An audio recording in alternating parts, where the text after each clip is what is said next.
ऐसी आज़ादी नहीं मिली है जितनी आसानी से तुम सोचे बैठे हो कि आज़ादी मिल गई है। ऐसे अपना धर्म नहीं बचा है जितनी आसानी से तुम सोचे बैठे हो। कितने करोड़ों हिंदुओं ने अपने प्राणों का बलिदान दे दिया है धर्म को बचाने के लिए, धरा को बचाने के लिए। वरना जो सनातन से के साथ के धर्म थे, मजहब थे, जो संस्कृति थी, कल्चर से सब खत्म कर दिया इन दोनों कट्टरपंथी मजहबियों ने, एक अंग्रेजी मजहब ने, एक सऊदी मजहब ने, दोनों ने। और भारत को भी ईरान से लेकर इंडोनेशिया तक जो फैला हुआ था अपना सनातन, वहाँ के हजारों प्राचीन वर्ष मंदिर आज भी चीख चीख कर कह रहे हैं यहाँ हिंदू था, वहाँ से सब खत्म कर भारत में ही इकट्ठे कर दिए, एकत्र कर दिए, यहीं तक ही सीमित रह गए हैं हिंदू। और यहाँ भी भारत के अंदर धीरे धीरे घटा रहे हैं। कश्मीर ले लो, बंगाल ले लो, केरल ले लो, मेघालय ले लो, नागालैंड ले लो, मिजोरम ले लो, अरुणाचल प्रदेश ले लो, हर जगह जगह जगह जगह और ऐसे सैकड़ों जिले हैं जहाँ से हिंदू पूरी तरीके से खत्म हो चुका है।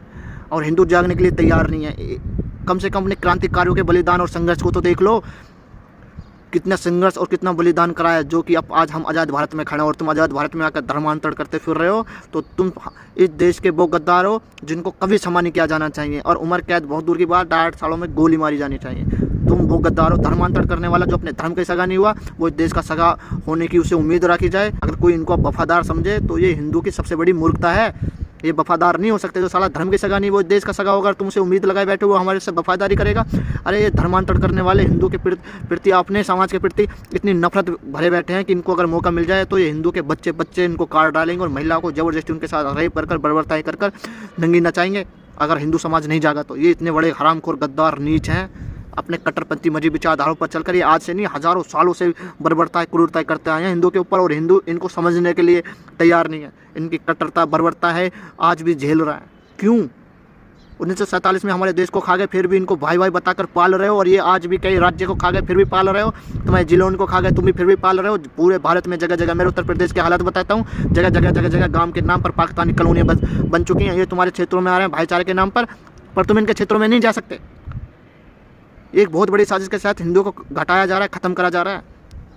1947 की जो डेडलाइन धरी है ना कि भारत को इस्लामिक राष्ट्र बना देंगे, ये रियल है। अगर सोचोगे, दिमाग जोर लगाओगे तो सब कुछ मिल जाएगा। वक्फ बोर्ड के नाम पर ज़मीन कब्जा चुके हैं और ये जनसंख्या बढ़ा चुके हैं। एक संविधान चाहिए तो ये मुस्लिम पर्सनल लॉ बोर्ड बना चुके हैं। और राजनीतिक पार्टी चाहिए एक देश चलाने के लिए तो दो एक कश्मीर में, एक हैदराबाद में, दो राजनीतिक पार्टी तैयार कर चुके हैं। इनकी आस्था के लिए चाहिए तो जगह जगह मस्जिदें बन चुकी हैं। इनको शिक्षा के लिए चाहिए तो पूरा का पूरा इतिहास ही बदल कर रख दिया है। पूरा आज इतिहास मुगलों और इनके ही समाज से भरा पड़ा है। और इनके लिए शिक्षा चाहिए तो मदरसे बना चुके हैं। मजहब की शिक्षा चाहिए उसके लिए भी मदरसे हैं।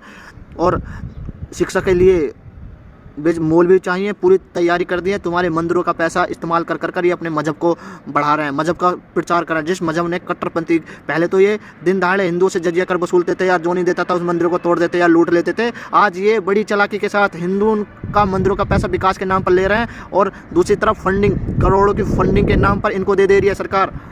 मुसलमान ईसाई करोड़ों की फंडिंग के नाम पर अपने धर्म मजहब का प्रचार कर रहे हैं खूब दबा कर। हिंदू को लग रहा है कि हमारे मंदिरों का पैसा विकास में जा रहा है।